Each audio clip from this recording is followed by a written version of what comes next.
Hello दोस्तों, मैं Imran sir. Modern classes में आपका स्वागत है। इसके पहले क्लास में हम लोग पढ़े थे पूरे सिलेबस के बारे में, सामाजिक विज्ञान का, कि सामाजिक विज्ञान में हम लोग को पढ़ना क्या क्या है। जैसे 4 सब्जेक्ट हैं: इतिहास, भूगोल, नागरिक और अर्थशास्त्र। ये चारों में क्या क्या टॉपिक पढ़नी है, इन सब टॉपिक के बारे में हम लोग पढ़े थे। आज हम लोग इतिहास का टॉपिक पढ़ेंगे। ऐसे इतिहास का पहला टॉपिक तो यूरोप में राष्ट्रवाद है, लेकिन हम आपको यूरोप में राष्ट्रवाद न पढ़ा के भारत में राष्ट्रवाद पहले पढ़ाएंगे, क्योंकि थोड़ा सा मेरा पढ़ाने का अंदाज अलग है। ये नहीं कि जैसे किताब में दिया है वैसे हम पढ़ा दें, ऐसा नहीं होता है मेरे साथ। हम वो चीज़ शुरू करते हैं जो पहले आसान हो। आसान कहने का मतलब है कि जो 10 क्लास के 9 क्लास के बच्चे हैं, उनको जो बचपन से पढ़ाया गया है, 8 क्लास 7 क्लास पढ़ के जो 9 क्लास आए हैं, उनको इसके बारे में कुछ जानकारी हो, वो चीज़ पढ़ेंगे तो थोड़ा ठीक रहेगा। अब यूरोप में राष्ट्रवाद पढ़ाई शुरू करेंगे तो उसमें अब यूरोप के बारे में बहुत सारे विद्वान हुए, बहुत सारे नेता हुए, जो कि आप लोग अभी सुने नहीं हैं। लेकिन ये जो भारत में राष्ट्रवाद है, गांधी के बारे में पढ़ेंगे, नेहरू के बारे में पढ़ेंगे, लाला लाजपत राय के बारे में पढ़ेंगे ना, जवाहरलाल नेहरू के बारे में पढ़ेंगे। इन सब जो आइकॉन हैं इंडिया के, इन सब के बारे में आप लोगों को जानकारी भी है और इसको आसानी से हम लोग समझ लेते हैं। ये सबको पता है कि जो राष्ट्रवाद का उदय हुआ, वो उदय यूरोप में ही हुआ है। राष्ट्रवाद की जननी कहा जाता है यूरोप को। यूरोप से ही पूरे वर्ल्ड में राष्ट्रवाद की भावनाएं, राष्ट्रवाद का विचार फैला है। यूरोप से ही हमारा देश भी इंस्पायर होके और राष्ट्रवाद की तरफ अग्रसर हुआ है। तो भारत में राष्ट्रवाद हम लोग शुरू करते हैं। राष्ट्रवाद का शाब्दिक अर्थ, राष्ट्रवाद का शाब्दिक अर्थ होता क्या है? राष्ट्रीय चेतना का उदय, जिसमें राजनीतिक, आर्थिक, सामाजिक तथा सांस्कृतिक एकीकरण का आभास हो। जैसे राष्ट्रीय चेतना का उदय, जिसमें राजनीतिक एकीकरण मतलब राजनीतिक एकता होनी चाहिए। उसी तरह आर्थिक रूप से सबकी भागीदारी होनी चाहिए। समाज में सबको एक समान देखा जाना चाहिए।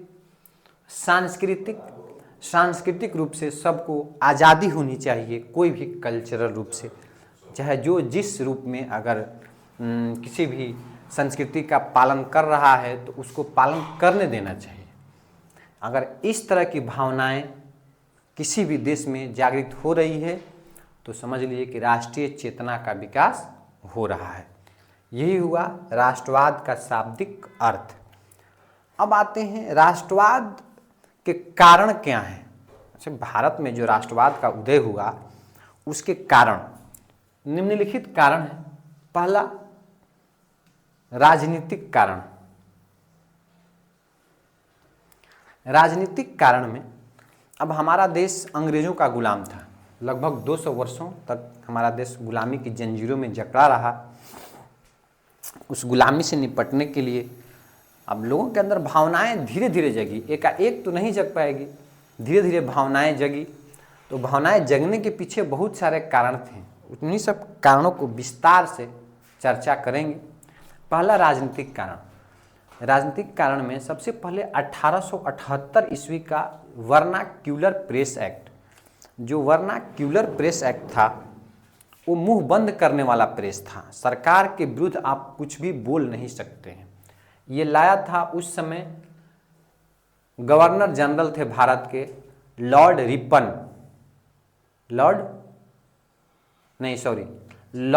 लिटन थे उस समय।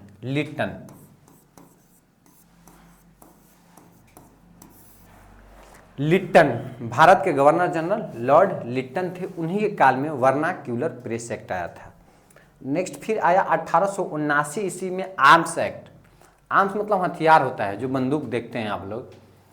उसमें नियम बनाया गया 1879 ईस्वी में जो आया, उसमें नियम बनाया गया कि भारतीय आर्म्स नहीं रख सकते हैं, मतलब बंदूक जो भी हो लाइसेंसी रूप से ही भारतीयों को लाइसेंस नहीं दिया जाएगा। इसके चलते भी लोग विरोध किए, आखिर क्यों नहीं दिया जाएगा? अगर लाइसेंस मिल रहा है सबको बंदूक रखने का तो सबको मिलना चाहिए, फिर अंग्रेज को ही क्यों मिलेगा, भारतीयों को क्यों नहीं मिलेगा? इसके चलते भी लोग विरोध किए। फिर 1883 ईस्वी में इल्बर्ट बिल आया। इल्बर्ट बिल जो है लॉर्ड रिपन के काल में आया। उस समय गवर्नर जनरल थे लॉर्ड रिपन। ये जो इल्बर्ट बिल था, ये जैसे न्यायाधीश होते थे, तो जो अंग्रेज न्यायाधीश थे वो दोनों का मुकदमा सुनते थे, इंडियन का भी और अंग्रेज का भी। लेकिन जो इंडियन जज होते थे वो सिर्फ इंडियन का ही मुकदमा सुनते थे। तो इल्बर्ट बिल जब आया तो उस बिल में कहा गया कि नहीं, चाहे कोई भी जज हो, चाहे वो इंडियन जज हो, चाहे वो अंग्रेज जज हो, चाहे वो भारतीय जज हो, चाहे अंग्रेज जज हो, उस सबका मुकदमा सुनेंगे, भारतीय लोगों का भी और अंग्रेजों का भी। अब इस चीज़ से अंग्रेज जो है पूरे भड़क गए, बोले अरे हम बहुत ऊंचे हैं, हमारा मुकदमा एक भारतीय जज सुनेगा। इसके चलते पूरे अंग्रेज जो है इसके विरोध में पूरा मार्च निकालने लगे, इसका विरोध करने लगे। बाद में इस बिल को वापस ले लिया गया। इससे भी लोगों के अंदर भावनाएं जगी कि अंग्रेज हमको किस दृष्टि से देखते हैं, जो कि हम एक ही पद पे हैं और हम जो है उसका न्याय नहीं कर सकते हैं और मेरा वो न्याय करेगा। इसके चलते भी लोगों के अंदर भावनाएं जगी। नेक्स्ट 1899 इसमें कर्जन द्वारा कलकत्ता कारपोरेशन एक्ट पारित किया गया। ये जो कलकत्ता कारपोरेशन एक्ट था, इस एक्ट में जो निर्वाचित सदस्य होते थे उनकी संख्या कम कर दी गई, निर्वाचित सदस्यों की संख्या कम कर दी गई और जो मनोनीत सदस्य होते थे उनकी संख्या बढ़ा दी गई। अब मनोनीत बढ़ा देंगे तो स्वाभाविक है कि जो अंग्रेज चाहेंगे उन्हीं लोगों की संख्या ज़्यादा होगी, इसलिए कि मनोनयन करना है तो हम जिसको मान्यता दे दें वो हमारा सदस्य बन गया। अब चुनाव तो कम ही लोगों का हो रहा था, और चुनाव होता तो इस जो कारपोरेशन कलकत्ता कारपोरेशन है उसमें भारतीय ज़्यादा आते, लेकिन परंतु निर्वाचित सदस्यों की संख्या क्या कर दी गई, कमी कर दी गई। नेक्स्ट 1904 ईस्वी में विश्वविद्यालय अधिनियम पारित किया गया। 1905 में बंगाल विभाजन हुआ। 1904 में विश्वविद्यालय अधिनियम लाया, उस पर सरकारी शिकंजा कसने के लिए लाया कि जो सरकार चाह रही है उसी तरह आप चलाइए, अपने मन से मत चलाइए। नेक्स्ट 1905 में बंगाल विभाजन लॉर्ड कर्जन के समय, लॉर्ड कर्जन ने ही किया था बंगाल विभाजन। बंगाल विभाजन करने के पीछे बहुत बड़ा षड्यंत्र था। इसमें बोला गया था कि जो है प्रशासनिक व्यवस्था सही से नहीं चलाई जा रही है, इसको आधार मान के बंगाल का विभाजन किया जा रहा है। लेकिन ये सच्चाई नहीं है। सच्चाई ये थी कि जो बंगाल था वो पूरे भारत का राजनीतिक केंद्र था, जहाँ मतलब पूरे देश से लोग बंगाल में जाके पूरे राजनीतिक गतिविधियों को अंजाम देते थे।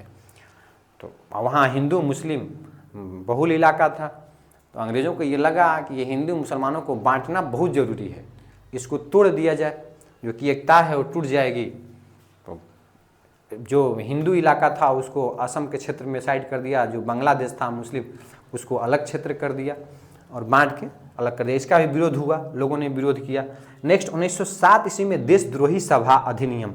अगर आप मतलब कि सरकार के खिलाफ कुछ भी आप बोलते हैं तो आप पे देशद्रोह का अधिनियम लगा के आपको जेल में डाल दिया जाएगा। नेक्स्ट 1910 ईस्वी में इंडियन प्रेस एक्ट आया, जिसमें उत्तेजित भाषण, अगर आप सरकार के खिलाफ उत्तेजित भाषण देते हैं तो उसके खिलाफ तुरंत कार्रवाई कर दी जाएगी और आपको जेल में डाल दी जाएगी। इन सब जो जितने भी अधिनियम आए, जितने भी नियम आए, इन सब से भारतीयों के मन में ऐसा लगा कि नहीं, अंग्रेज जो है हमको हे दृष्टि से देख रहे हैं, हमको किसी भी प्रकार की आज़ादी नहीं मिल रही है। इन सब के कारण जो है भारतीयों में एक जागरूकता आई कि नहीं, अंग्रेजों के खिलाफ हम लोग को मोर्चा खोलना चाहिए।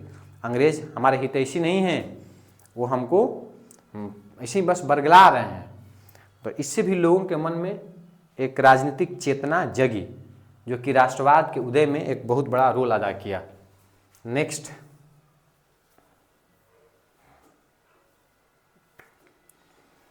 आर्थिक कारण। अब आर्थिक कारण क्या था? वो तो राजनीतिक था। आर्थिक कारण, अंग्रेजों की आर्थिक नीतियों से भारतीय कृषि और कुटीर उद्योगों को काफ़ी धक्का लगा।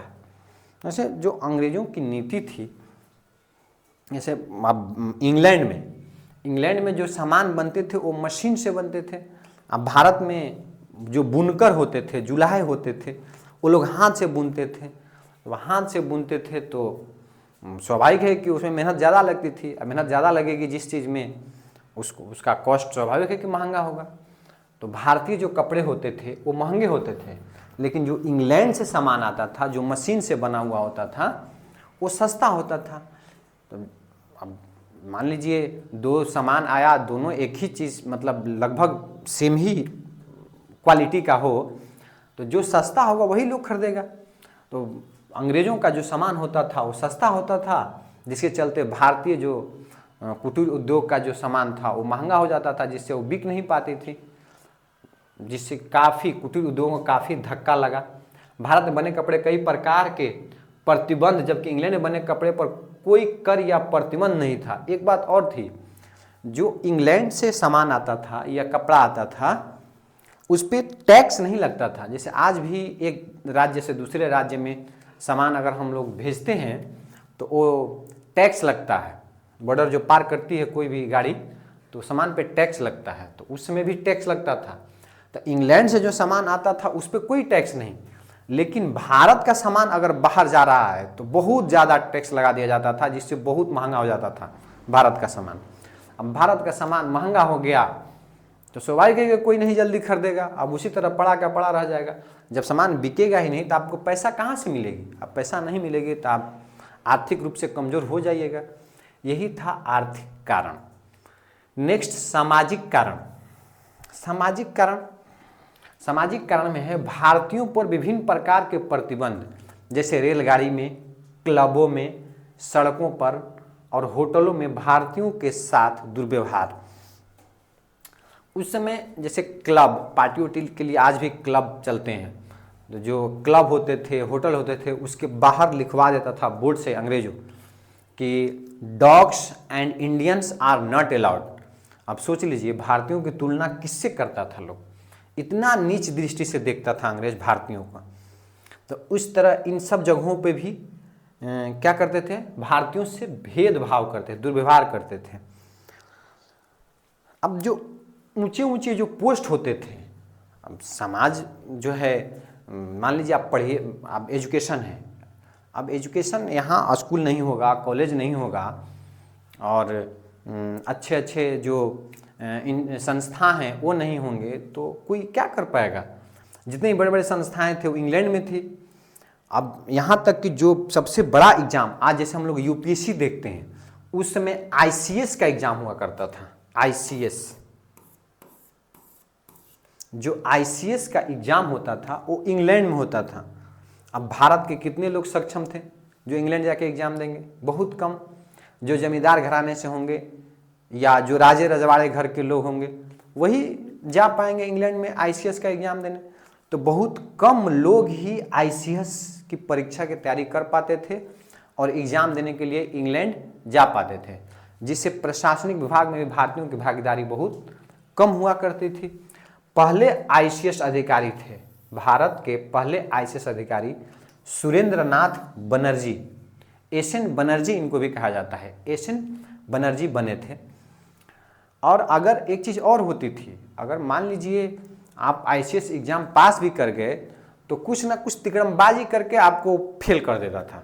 एकदम नहीं काटने लायक आप हैं तभी आपको नौकरी मिलती थी, तो किसी भी प्रकार के थोड़ा भी किंतु परंतु अगर निकला तो आपको बाहर, इतना भेदभाव था। तो ये सामाजिक कारण हो गया। इसके चलते भी भारतीयों में जो है रोष उत्पन्न हुई अंग्रेजों के खिलाफ, जो राष्ट्रवाद के विकास में एक। नेक्स्ट है धार्मिक कारण। अब धार्मिक कारण, जब अंग्रेज आए तो ये होता है बहुत सारे क्षेत्र में प्रचार करना, मिशनरी, जैसे 1813 ईस्वी में भारत में मिशनरियों का आगमन हुआ था। मिशनरीज का आगमन, अब मिशनरीज का आगमन हुआ तो वो लोग जो है ईसाई धर्म का ही प्रचार प्रसार करने के लिए आए थे। तो भारत में बहुत सारे धार्मिक जो कुरीतियाँ मौजूद थी उसके चलते भी लोग पिछड़े हुए थे, जिसमें राष्ट्रवाद के उदय में धर्म सुधार आंदोलन का बहुत बड़ा रोल रहा है। जैसे सती प्रथा हुआ, बाल विवाह हुआ, विधवा पुनर्विवाह अधिनियम हुआ, ये सब जो है धार्मिक सुधार हुए जो ये भारत के राष्ट्रवाद में बहुत बड़ा रोल अदा किया। इनमें बहुत सारे विद्वानों का बहुत बड़ा रोल रहा, जैसे राजा राम मोहन राय, देवेंद्र नाथ ठाकुर, ईश्वर चंद्र विद्यासागर, स्वामी दयानंद सरस्वती, फिर रामकृष्ण परमहंस, स्वामी विवेकानंद आदि प्रमुख थे। इन लोगों ने बहुत बड़ा रोल अदा किया है धर्म सुधार आंदोलन में। अब धर्म सुधार आंदोलन हुआ, इसके चलते लोग जो है देश के बारे में भी बताते थे कि हमारे देश की स्थिति कैसी है, हमारी दुर्दशाएं कैसी है, जिससे लोग जागरूक हो रहे थे। फिर इसके अलावा जो विदेशी कुछ यूरोपीय भी थे विद्वान जो भारत के बारे में जानना चाहते थे और जानकर मतलब लोगों के बीच उसका प्रचार प्रसार करते थे, जैसे William Jones, Max Muller, Charles Wilkinson आदि जो है ये यूरोपीय थे। ये लोग यूरोपीय थे, लेकिन भारत के बारे में कि भारत का धार्मिक स्थिति कैसी है, भारत की राजनीतिक स्थिति कैसी है, इन सब के बारे में ये लोग मतलब प्रचार प्रसार करके भारतीयों के हितैषी के रूप में काम किया है। अब ये इतने जो है आर्थिक, सामाजिक, धार्मिक, राजनीतिक कारण राष्ट्रवाद के उदय में इन सब का ही परिणाम था। अगर इतना जो प्रोपेगेंडा नहीं होता तो जो भारतीय राष्ट्रीय कांग्रेस की स्थापना हम लोग पढ़ते हैं 1885 ईस्वी में जो भारतीय राष्ट्रीय कांग्रेस की स्थापना होती है वो इन्हीं सब का परिणाम था। और यही नहीं, इसके अलावा और भी बहुत सारी संस्थाओं का स्थापना हुआ है जो कि इन सब के जागरूक होने के बाद आर्थिक रूप से जागरूक हुए, राजनीतिक रूप से जागरूक हुए, धार्मिक रूप से जागरूक हुए, फिर राजनीतिक रूप से जागरूक हुए, तब जाके धीरे धीरे एकता की भावना जगी भारत के लोगों में कि नहीं, हम लोग यूनाइट रहें। जब तक एकता नहीं होता, एकता में बल है। अंग्रेज़ों की एक नीति थी कि फूट डालो और राज करो, हिंदू मुसलमान को लड़ाते रहो, ऊंच नीच का भेदभाव दिखाते रहो, ये लोग खुद अपने में लड़ते रहेंगे, हम लोग मस्त रहेंगे। जब तक आप अपने में लड़ते रहिएगा तब तक तीसरा आदमी क्या करेगा, मज़ा लेते रहेगा। इसीलिए कहा जाता है एकता में बल है। नहीं होता, गांव देहात में एक कहावत है, घर फूटे जवार लूटे, गांव फूटे नहीं, घर फूटे गंवार लूटे आ गांव फूटे जवार लूटे, ऐसे है। मतलब बहुत ज़रूरी है एक, मतलब एकता में बल है, मतलब यूनाइट होकर रहिए, एक होकर रहिए, आपको कोई नहीं हरा सकता है।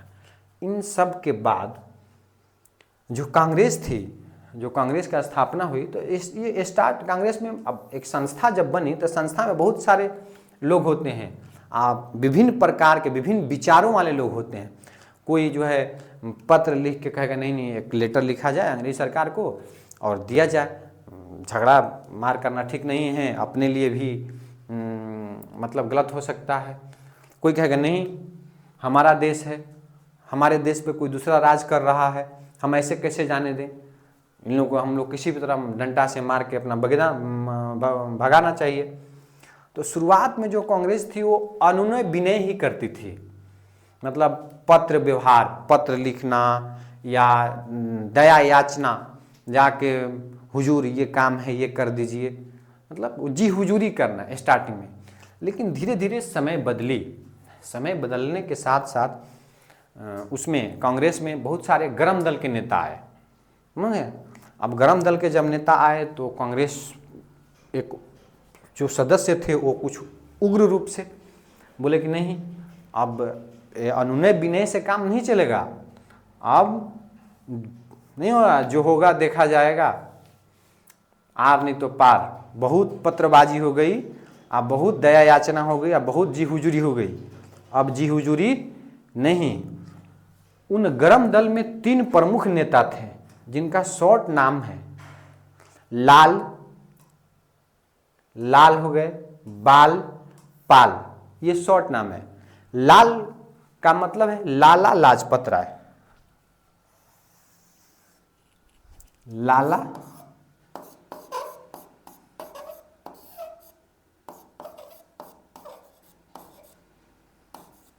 लाला लाजपत राय। बाल, बाल का मतलब है बाल गंगाधर तिलक, बाल गंगाधर तिलक। और पाल विपिन चंद्र पाल, विपिन